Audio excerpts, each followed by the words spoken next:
I would like to explain some basics about the fieldwork using time-lapse cameras in entomology, in particular in studying insect visitation, insect interactions with fungi. To set the time-lapse cameras, one needs to identify a good biotope with enough species, but of course, like with any field-based data collection, it's a bit of a lottery. For instance, this year in 2025 it's very hot. My plan was to do time-lapses of the agarics and the insect's life of them, but they were not available. More than 2 weeks of heat wave with little to no rain, and I should switch to polypores, switch to perennial polypores with some sporulation activity to find my insects. You find a biotope with enough deadwood.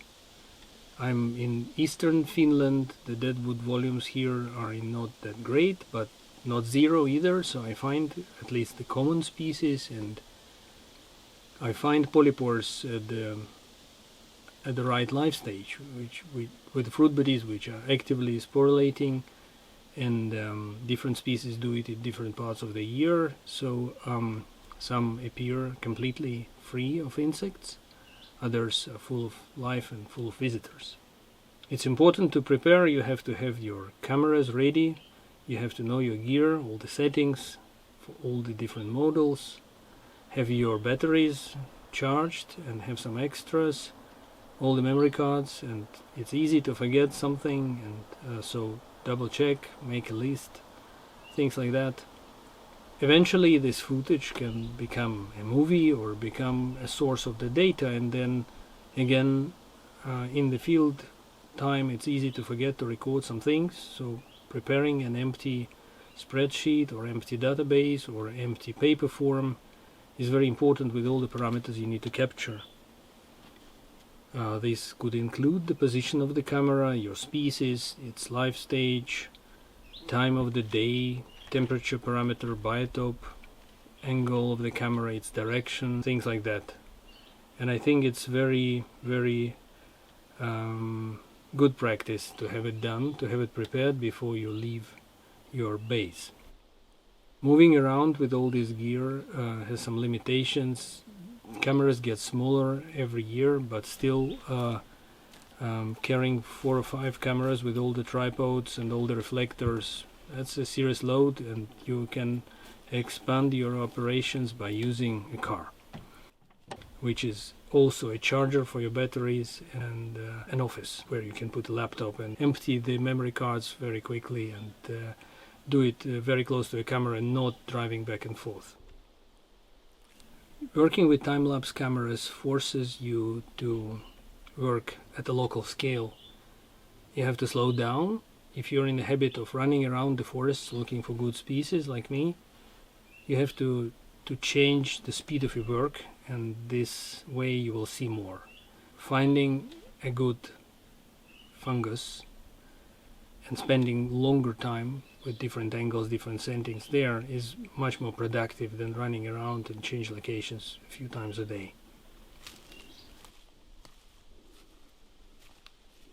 I'm doing this not to generate the data or to form some or test some scientific hypothesis. For me, using time lapses in fungivory research is the technology-powered natural history. Is the way to discover things, the way to see things which otherwise escape researchers' attention.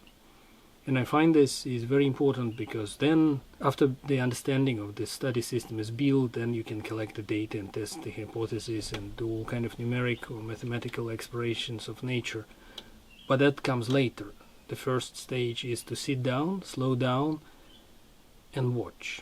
And you can watch as a human, but you can also watch and record with the time-lapse cameras, because species move at different speeds than we humans, and to understand their spatial and temporal aspects of their lives, you have to make sure that your attention, your interpretation of observation happens at the same speed or comparable speed, and you can play with time, you can play with speed using time-lapse technology. I find it very powerful.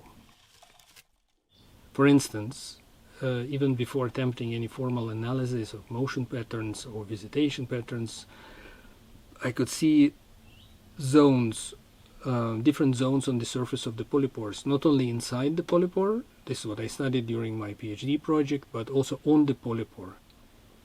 There are certain things happening on the edge of the fruit body, such as hunting. This is zone patrolled by the spiders or other predatory invertebrates. Sporulating hymenophore also have zones. Some areas are very favored by fungivorous insects, others not.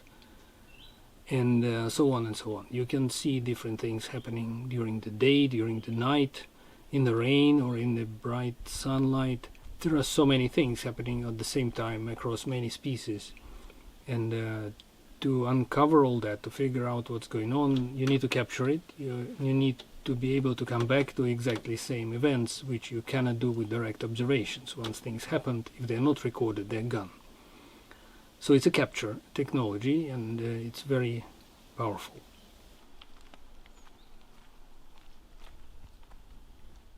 It's important when you place your camera to think about how the sun is moving. Put it so that the sun is behind the camera around noon, so basically your camera should be always facing north no matter what you're shooting, especially here in the Nordic countries where days during the summertime are very long and sun changes position very quickly. Many time-lapse cameras have wide-angle lenses, so to get a good macro story, if your camera is able to shoot at the short distances, move as close as you can. Like my working distances is 4, 5, 6 centimeters from the surface I'm video recording. It's very easy to learn, and it's a strong and powerful way to add something to your exploration of nature. It doesn't matter if you do it for scientific purposes or to satisfy your curiosity. I encourage you to try and see what you learn from that. And I'm very grateful for the support which I received from the Cost Action Insect AI. I would like to thank Tom August, Toke Hoye, Kim Bjerge, and a few people from Luomus, Finnish Museum of Natural History, who supported project building around this technology, Pasi Sihonen, Heidi Viljanen, and a few other friends from Finland, Helena Virta, Juha Kinnunen, who are also sharing my thoughts about this and listening to my planning and so on. And thank you for your attention.